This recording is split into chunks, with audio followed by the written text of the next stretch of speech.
Hello दोस्तों, welcome back to my YouTube channel. लो जी भाई, कनाडा में तो गैस के तो प्राइजेस भाई बढ़ गए क्योंकि कार्बन टैक्स जो है वो बढ़ गया भाई फ्रॉम 1 अप्रैल। ठीक है, मतलब कल से। और क्या करें भाई, फिर काम पे तो जाना ही है और गैस तो चाहिए होगी भाई, गाड़ी तो चलानी ही चलानी है। बट हाँ भाई, इन्फ्लेशन रेट तो काफी हाई हो रहा है, सब चीजों के प्राइजेस हाई हो रहे हैं। अब बात ये आती है ना, अगर इन चीजों के प्राइजेस बढ़ गए तो डेफिनेटली भाई दूसरी चीजों के भी प्राइजेस बढ़ेंगे बढ़ेंगे, क्योंकि लॉजिस्टिक कहीं ना कहीं भाई वो देखो इन्वॉल्व है ना। मैं तो इनडायरेक्टली भी नहीं बोलूंगा, डायरेक्टली भाई कि भाई लॉजिस्टिक्स डेफिनेटली यार उन चीजों पे भी इफेक्ट पड़ेगा। तो बाकी भाई मैं आज बहुत सारे लोगों का ये रिक्वेस्ट आ रहा है कि भाई आप थोड़ा सा ना हमें कंपैरिजन करके बताओ कि जी स्टडी परमिट और वर्क परमिट, स्टडी परमिट या फिर वर्क परमिट। देखो जी, वर्क परमिट स्टार्ट करने से पहले मैं आपको एक चीज बता दूं, दो तरीके के वर्क परमिट होते हैं जी, close work permit and open work permit. Close work permit में क्या होता है कि आप सिर्फ उसी पर्टिकुलर एम्प्लॉयर के लिए काम कर सकते हो जिसके थ्रू आपको वर्क परमिट मिला है, जो LMIA बेस्ड भी हम बोल देते हैं, जिस एम्प्लॉयर ने आपके LMIA के लिए पेपर्स डाले हैं गवर्नमेंट को, उसी एम्प्लॉयर के लिए आप काम कर सकते हो in case of close work permit. Clear है जी। अब आ गया जी हमारा open work permit. Open work permit कह रहा है भाई मेरा भी केस बताओ। ओपन वर्क परमिट में ये होता है कि आप भाई किसी भी एम्प्लॉयर के लिए काम कर सकते हो। फॉर एग्जाम्पल, आप मेरे लिए काम कर रहे हो, मेरा आपको वर्क एथिक्स अच्छे नहीं लगे तो आपने कहा मैं हमने नैव के लिए काम ही नहीं करना, हमने किसी और कंपनी के लिए काम करना है, तो आपने भाई रिजाइन मारा और दूसरी कंपनी में चले गए, विच इज फेयर, आपको कोई नहीं रोक सकता। तो वो होता है जी आपका ओपन वर्क परमिट। ये क्लोज मतलब एक पर्टिकुलर एम्प्लॉयर के लिए, ओपन के लिए भाई कहीं भी जाओ कोई नहीं आपको रोकेगा। ये तो हमने क्लियर कर दिया। अब बात आती है जी स्टडी परमिट की। स्टडी परमिट में भाई कनाडा में क्या है, अगर तो जी देखो मतलब मास्टर्स का भाई अलग है। मास्टर्स में ये होता है कि आपका भाई अगर किसी भी ड्यूरेशन के लिए, अभी इन्होंने कर दिया कि आपका भाई किसी भी ड्यूरेशन का प्रोग्राम है, चाहे 1 साल 1.5 साल, ठीक है, आपको भाई 3 साल का ही वर्क परमिट मिलेगा। ठीक है जी, वो आप स्टडी करने आओ, यहाँ पे कोई चक्कर नहीं है। हाँ, अगर मैं पोस्ट ग्रेजुएट डिप्लोमास की बात करता हूँ तो उसमें भाई ये होता है कि अगर आप 1 साल की स्टडी लेके आते हो तो आपको 1 साल का ही वर्क परमिट मिलेगा। 1 साल की अगर स्टडी लेके आते हो तो आपको 1 साल का ही वर्क परमिट मिलेगा। अगर 2 साल की स्टडी लेके आते हो तो you will be eligible for 3 years work permit, for 3 years work permit. Clear हो गया भाई ये। अब आती है भाई फीस क्या है। देखो जी, अगर मैं बात करता हूँ स्टडी परमिट की तो इसमें आप देखो 19 से 20,000 डॉलर्स पर ईयर आपकी फीस हो गई। ठीक है जी, प्लस 20,000 समथिंग 20,600 और समथिंग, ये इन्होंने अभी GIC कर दी भाई। ठीक है, ये आपको अकाउंट में दिखाने पड़ेंगे। ठीक है, फिर आपका भाई थोड़ा सा एप्लीकेशन का खर्चा, ये वो शॉपिंग टिकट्स वगैरह करते करते करते करते आपके भाई वो 30 से 35 लाख लग सकते हैं भाई। ठीक है, 30 से 35 लाख लग सकते हैं। बट उसमें ये है कि आपको भाई कनाडा की स्टडी मिल जाएगी एंड कनाडा में एक आपको डिग्री मिल जाएगी। ठीक है ना, एक आपको पेपर होगा कि हाँ जी भाई इन्होंने डिप्लोमा पूरा किया या फिर डिग्री, जो भी आप कोर्स लेके आना चाहते हो यहाँ पे, तो उसमें आगे आपको जॉब वगैरह के लिए भी हेल्प हो सकती है अगर आप सही डायरेक्शन में एफर्ट्स करोगे। क्लियर है जी। अब दूसरी बात आती है भाई वर्क परमिट की। ठीक है, और स्टडी परमिट के लिए मैं एक चीज बोल दूं भाई, जो लेटेस्ट अनाउंसमेंट्स हैं कि 15 मई के बाद अगर आप पब्लिक प्राइवेट पार्टनरशिप वाले कॉलेजेस में स्टडी स्टार्ट कर रहे हो तो भाई आप वर्क परमिट के लिए एलिजिबल नहीं होंगे। ये चीज भाई क्लियर है। ठीक है, आप एलिजिबल नहीं होंगे। ठीक है जी, ये चीज हो गई। अब बात आती है जी जो हमारा वर्क परमिट है। ठीक है जी, देखो जी मैंने अब पहले आपको बोला, जैसे आपने स्टडी का बोला, स्टडी का हमने समझा। स्टडी का भाई ये है कि आपने जैसी स्टडी कंप्लीट की आप ओपन वर्क परमिट के लिए अप्लाई कर दोगे, post graduate open work permit. ठीक है जी, तो उसमें ये है कि आप अप्लाई करो, आपको वर्क परमिट मिल जाएगा। ठीक है, चाहे आपका भाई मास्टर्स है, चाहे आप पोस्ट ग्रेजुएट या पोस्ट ग्रेजुएट डिप्लोमा कर रहे हो, जो भी आप कर रहे हो कोर्स, अगर आप एलिजिबल हो तो आपको भाई आपके कोर्स के हिसाब से आपको वर्क परमिट मिल जाएगा। ठीक है, फिर आप भाई कनाडा का एक्सपीरियंस लो, अपनी फाइल लगाओ, कनाडा की PR लो, फिर सिटीजनशिप लो, वो चलता रहेगा। ठीक है जी, अब ये चीज है। इसमें यह है कि आपको भाई कोई खर्चा खुर्चा करने की जरूरत नहीं है। ओपन वर्क परमिट सिर्फ नॉर्मल सी इनकी फीस होती है, आई थिंक $150 या $200, वो आप पे करो एंड आपको ओपन वर्क परमिट मिल जाएगा। क्लियर है जी।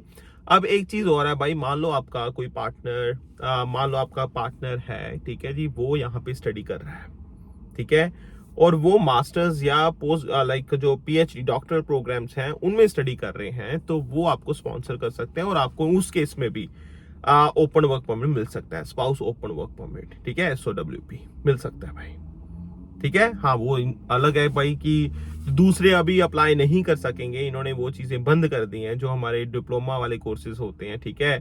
तो अभी इन्होंने इम्प्लीमेंट कर दिया कि सिर्फ मास्टर्स वाले और जो हमारे डॉक्टरल प्रोग्राम्स हैं, ठीक है, वो ही जो एप्लीकेंट्स हैं वो ही अप्लाई कर सकते हैं, वही अपने पार्टनर्स को यहाँ पे बुला सकते हैं on spouse open work permit. Clear हो गया गाइस ये। अब बात आती है जी क्लोज वर्क परमिट का क्या।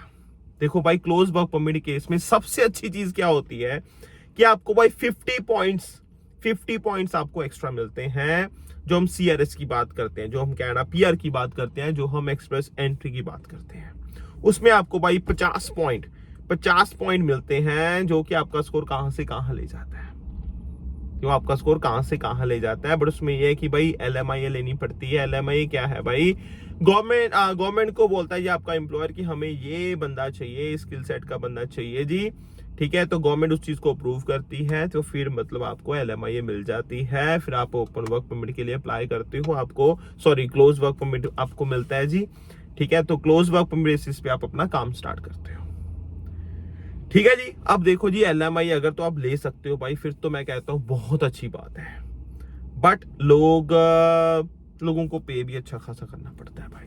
लेट्स बी वेरी ऑनेस्ट भाई, मैंने बहुत सारे लोग देखे हैं 20, 25, 30 हजार तक पे कर देते हैं यार, जस्ट बिकॉज ऑफ LMIA। मैं तो यही सजेस्ट करूंगा कि भाई आप अच्छे से जॉब ढूंढो, ऐसा एम्प्लॉय ढूंढो जो आपको जेन्युइनली LMIA दे, उनको जेन्युइनली आपकी जरूरत हो, आपके स्किल सेट की जरूरत हो, तभी फायदा है भाई। अदरवाइज पैसा इतना लगा के यहाँ पे आने का आज की डेट में कोई सेंस नहीं बनता, क्योंकि स्ट्रगल फिर यहाँ पे भी अच्छा खासा, हम इंडिया की बात करते हैं, स्ट्रगल तो भाई फिर यहाँ पे भी अच्छा खासा है।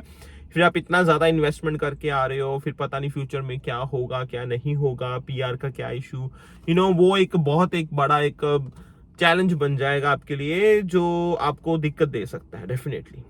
तो भाई मैं तो यही सजेस्ट करूंगा, स्टडी खर्चा भाई पूरा खर्चा है, ठीक है, आज की डेट में ऑब्वियसली आपको बहुत ज्यादा पे करना पड़ेगा, ठीक है।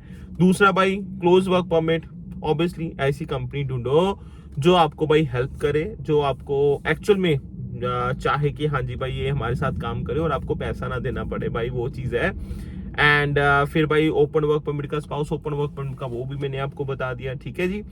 एंड फिर स्टडी के लिए गाइस ये होता है कि अगर आपने आना है ना, तो अच्छा कोर्स लेके आओ, अच्छी यूनिवर्सिटी से करो, अच्छे कॉलेज से करो, ताकि उस कोर्स के बाद आपको कुछ सीखने को भी मिले, ताकि आपका जो पैसा इन्वेस्ट हुआ है ना, मान लो आपने कर भी दिया, तो आपको यार एंड ऑफ द स्टडी कुछ सीखने को तो मिले, आगे आपका करियर तो बने। आप 10 जगह पे आप अप्लाई करो अगर जॉब्स के लिए, वो देखें यार इसने यहाँ से स्टडी की हो या इसके ये स्किल सेट है, तो आपको जॉब लेने में भी दिक्कत ना हो। सोचो, उसी हिसाब से समझो, है ना।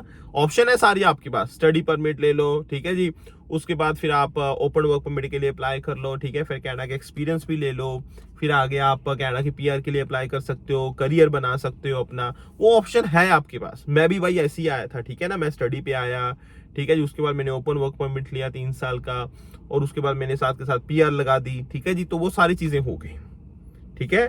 But at the same time कुछ लोग, क्योंकि आज की डेट में सिचुएशन थोड़ी अलग हो गई, हमारे टाइम पे भाई पार्ट टाइम जॉब्स बहुत ज्यादा थी, और आज की डेट में कंपटीशन इतना ज्यादा हो गया है कि एक तो बच्चे इतने ज्यादा आ गए हैं, तो ऑब्वियसली यार कई दिक्कत तो होती है, ठीक है। और ओपन वर्क परमिट पहले ये था कि चलो यार ठीक है, आपका स्पाउस आ रहा है, वो किसी कॉलेज में स्टडी कर रहा है, ठीक है, तो उसने आपको बुला लिया जी ओपन वर्क परमिट पे, वो बहुत ईजी प्रोसेस था, बिल्कुल सिंपल ईजी प्रोसेस था, वो जल्दी भी हो जाता था उस टाइम पे। आज की डेट में वो भी चीजें चेंज हो गई हैं। फिर क्लोज वर्क परमिट की बात करते हैं, बहुत सारे लोग हैं भाई अलग अलग कंट्रीज में जिन्होंने क्लोज वर्क परमिट के लिए अपनी फाइल्स लगाई हुई हैं, वेट कर रहे हैं कुछ लोगों का भाई, जो कि हाई स्किल ट्रेड वाले हैं, हाई स्किल जॉब्स वाले हैं, तो उनका तो भाई रिजल्ट ये होता है कि भाई जल्दी जल्दी, क्योंकि कनाडा को भी तो बंदे चाहिए ना भाई अच्छे अच्छे, तो वो तो एक्सपेक्टेड होता है कि भाई वो रिजल्ट जल्दी आ जाएंगे। बट अच्छा खासा लोगों को वेट करना पड़ा है आज की डेट में, ऐसी बात नहीं है। अगर मैं इंडिया से बात करता हूँ, कनाडा के वर्क परमिट के लिए, क्लोज वर्क परमिट के लिए 20 वीक्स का प्रोसेसिंग टाइम है जी। और पाकिस्तान से बात करता हूँ 34 वीक्स का प्रोसेसिंग टाइम है, और इससे भी कहीं ज्यादा टाइम लग रहा है अनफॉर्चुनेटली, है ना। तो ये सब चीजें हैं जी, मैंने आपको गाइस मोटा मोटा बता दिया कि क्लोज वर्क परमिट है क्या, ठीक है जी। And close work permit LMIA based guys, ठीक है। वो आपका कंपनी के थ्रू होगा, LMIA वो अप्रूव करवाएंगे, मतलब गवर्नमेंट को रिक्वेस्ट करेंगे, गवर्नमेंट देगा फिर आपको LMIA, उसी के बेसिस पे फिर आपकी भाई क्लोज वर्क परमिट की फाइल लगेगी। ओपन वर्क परमिट में ये है कि आपका स्पाउस है तो वो आपको बुला सकता है, या फिर आप फिर स्टडी करोगे यहाँ पे आके, फिर उसके बाद आप पोस्ट ग्रेजुएट वर्क परमिट के लिए अप्लाई कर सकते हो, ठीक है। उस केस में पहले आपको फिर स्टडी परमिट पे जाना पड़ेगा, ठीक है जी। ये चीजें हो गई हैं और मैंने आपको गाइस मोटा मोटा बता दिया। बट एंड भाई एक्सप्रेस एंट्री, और उसके लिए हम धड़ाधड़ वीडियो डाल रहे हैं भाई, आपको अवेयर करने की कोशिश कर रहे हैं कि क्या क्या ऑप्शंस हैं आपके पास। कल मैंने वीडियो भाई प्रॉपर वीडियो डाली कि आप खुद कैसे चेक कर सकते हो कि हाँ जी भाई कैटेगरी बेस का जो कैटेगरीज हैं 6 कैटेगरीज, उसकी क्या क्या रिक्वायरमेंट है, उसमें एलिजिबल हो या नहीं हो, क्या है क्या नहीं है, वो सारा मैंने आपको उस वीडियो में बताया, खुद आपको चेक करके बताया, सिखाया भी है कि आपने खुद कैसे चेक करना है। प्लीज वो जाके वीडियो चेक करो, आपको बहुत फायदा होगा। एंड बाकी भाई और ऐसी अपडेट्स के लिए नैव सिंह संगेर का चैनल फॉलो करो यार, ठीक है। I see you next time with a topic and discussion. अगर आपको चैनल अच्छा लगता है भाई सब्सक्राइब करना मत भूलना यार, ठीक है। लोग देख के चले जाते हैं लेकिन सब्सक्राइब नहीं करते भाई, 2 मिनट लगेंगे यार, मुझे भी मोटिवेशन मिलता रहता है उस चीज से। चलो भाई ठीक है, टेक केयर, एंजॉय, अपना ध्यान रखना, see you next time, bye bye, take care, love you, enjoy, bye bye.